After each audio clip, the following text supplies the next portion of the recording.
अस्सलाम वालेकुम YouTube family, कैसे हैं आप सब लोग। मैं उम्मीद करती हूँ सब ठीक ठाक होंगे। और आज की वीडियो बहुत दिलचस्प है क्योंकि आज हम बात करेंगे कतर के बारे में। कतर की हिस्ट्री जानेंगे, वहाँ के लोगों का जरिया माश जानेंगे। एट द सेम टाइम हम ये जानेंगे कि किस तरह से कतर एक आइकॉन बन गया और पूरी दुनिया में एक बहुत ही अच्छा और एक खूबसूरत नाम कमा लिया कतर ने। इसकी पूरी हिस्ट्री जानेंगे। उससे पहले आप हमारे चैनल को सब्सक्राइब कर लें और बेल आइकन को प्रेस करके हर आने वाली नई वीडियो आप उससे मालूमात हासिल कर सकेंगे।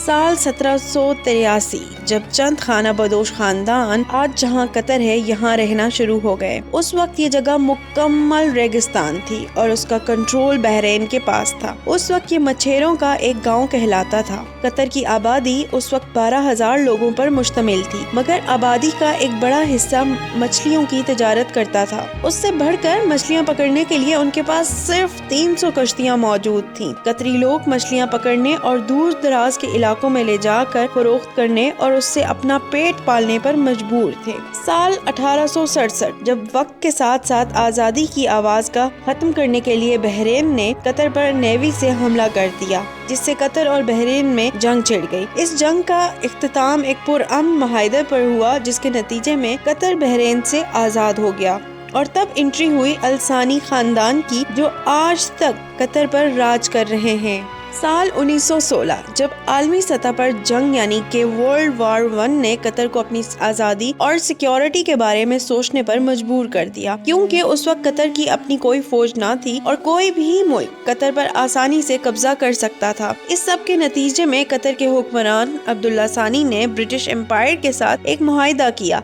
इस मुआहदे के मुताबिक कतर अगले 55 सालों के लिए अंग्रेजों के कब्जे में रहेगा, जबकि यहाँ से निकलने वाले कुदरती वसाइल में कुछ हिस्सा अंग्रेजों का भी होगा। बदले में अंग्रेजों ने कतर की सिक्योरिटी और आज़ादी का वादा किया। अल-सानी खानदान की हुकूमत में आने के चंद साल बाद कतर में पर्ल इंडस्ट्री खूब तरक्की करने लगी। कतर में मोती पकड़ने का कारोबार आहिस्ता आहिस्ता बढ़ने लगा। कतर की आबादी में भी इजाफा होने लगा था, मगर मसला ये था कि कतर की आबादी का एक बड़ा हिस्सा खाना बदोश कबीलों पर मुश्तमिल था।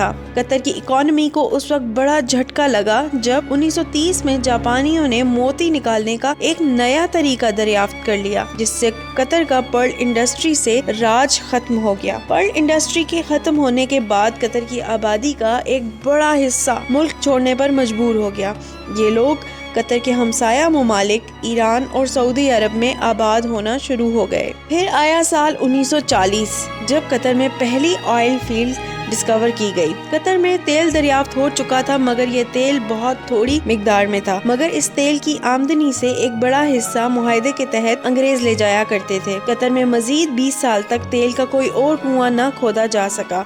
इसकी एक बड़ी वजह वर्ल्ड वार 2 के पूरी दुनिया पर असरात और कतर की गरीबी थी। साल 1960 में कतर में तेल का दूसरा कुआं दरियाफ्त किया गया, मगर ये तेल भी कतर की इकोनॉमी न बढ़ा सका। साल 1970 में दुनिया की तारीख की सबसे बड़ी डिस्कवरी की जाती है। कतर की नॉर्थ फील्ड में दुनिया की सबसे बड़ी गैस फील्ड डिस्कवर की गई। ये गैस बहुत बड़ी मिकदार में मौजूद थी, मगर ये भी उस वक्त कतर की मईशत को सहारा न दे सकी। कतर की ये दरियाफ्त सिर्फ कागजात की हद तक रह गई थी। इसको नजरअंदाज कर दिया गया, क्योंकि उस वक्त गैस को पाइपलाइनों की मदद से दूसरे ममालिक में पहुंचाया जाता था और गैस इस्तेमाल करने वाले मुल्क चीन और जापान कतर से बहुत दूर थे। साल 1971 में कतर ने अंग्रेजों से आज़ादी हासिल कर ली और कतर एक आज़ाद मुल्क बन गया, मगर आज़ादी के बाद भी कतर के हालात ना बदल सके। साल 1995 में कतर की तारीख ने रुख बदला जब हम्माद बिन खलीफा ने अपने बाप की हुकूमत के खिलाफ बगावत का ऐलान कर दिया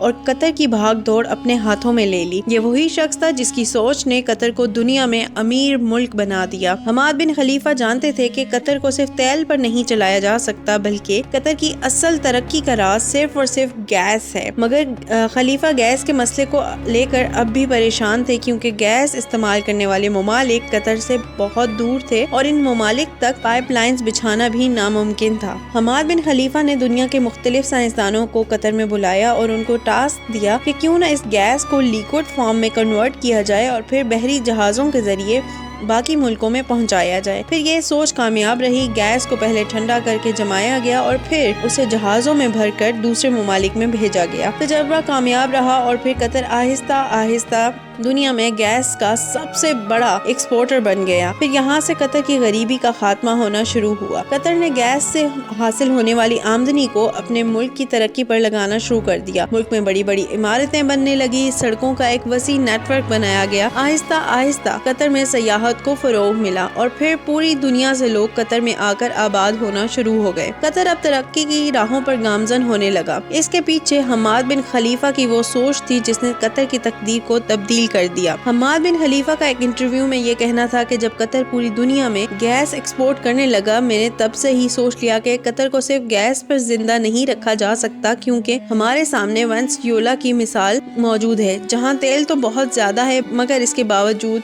हमाद बिन खलीफा को इस बात का डर था कि कतर एक न एक दिन गैस खत्म हो जानी है और फिर कतर गरीब मुल्क बन जाएगा। कतर ने 2005 में इन्वेस्टमेंट बोर्ड बनाया जिसका काम कतर की गैस से हासिल होने वाली रकम को पूरी दुनिया में इन्वेस्ट करना है और इसी वजह से हमें पूरी दुनिया में कतर की इन्वेस्टमेंट नजर आती है। साल 2001 में कतर ने लंदन के सबसे मशहूर स्टोर को 1.5 बिलियन पाउंड्स में खरीद लिया। इसके बाद फ्रांस के सबसे बड़े मीडिया नेटवर्क का 10% हिस्सा कतर ने खरीद लिया। कतर के इस इन्वेस्टमेंट प्लान की बदौलत कतर की हुकूमत का बरतानवी खानदान की मलका से भी ज्यादा जायदाद मौजूद है। लंदन में मौजूद सिवॉय होटल भी कतर के पास है।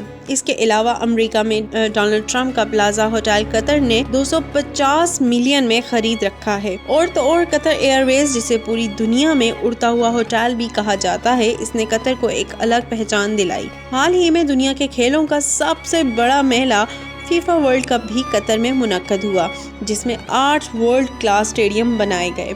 इन सारे इक़दामात को उठाने का एक ही मकसद था कि किसी तरह कतर गैस के अलावा भी बाकी तरीकों से आमदनी में इजाफा कर सके। कतर ने दुनिया में एक अपनी अलग पहचान बनाने के लिए अपना एक अलग मीडिया नेटवर्क शुरू कर दिया, जिसे हम अल जजीरा के नाम से जानते हैं, जिसका मकसद दुनिया में कतर की अहमियत को बढ़ाना है। और तो और रशिया यूक्रेन जंग ने भी कतर की अहमियत को और बढ़ा दिया। जब रूस ने यूरोप में जाने वाली गैस पर पाबंदी लगा दी, तब उस वक्त यूरोपीय ममालिक ने अपनी गैस की जरूरियात को पूरा करने के लिए कतर से डील्स करना शुरू कर दी। फिर इसी बिना पर कतर ने साल 2020 में $100 बिलियन सिर्फ गैस बेचकर कमाए। कतर में आज दुनिया के बहुत से अमीर तरीन अफराद मौजूद हैं। कतर में रहाइश का मयार बहुत बुलंद है, जो पूरी दुनिया के अमीर लोगों को अपनी तरफ लाता है। कतर के दारुल हुकूमत दोहा को दुनिया का सबसे पुरअमन शहर होने का दर्जा भी हासिल है। कतर में फीकस आमदनी $70,000 से भी ज्यादा है। कतर सिंगापुर के बाद फीकस आमदनी में दुनिया का दूसरा बड़ा मुल्क है। कतर में भारत, पाकिस्तान और बांग्लादेश से लेबर की बड़ी तादाद मौजूद है, जो रोजाना कतर की शदीद गर्मी में मेहनत करके अपने मुल्क में पैसे भेजते हैं। और ये थी कतर के हुक्मरान हमाद बिन खलीफा की सोच, जिसने कतर को दुनिया के गरीब तरीन मुल्क से दुनिया का अमीर तरीन मुल्क बना दिया। तो ये थी हमारी आज की वीडियो। उम्मीद करते हैं आपको वीडियो पसंद आई होगी। अगली वीडियो तक के लिए इजाजत दीजिए। अपना बहुत सा ख्याल रखिएगा। अल्लाह हाफिज।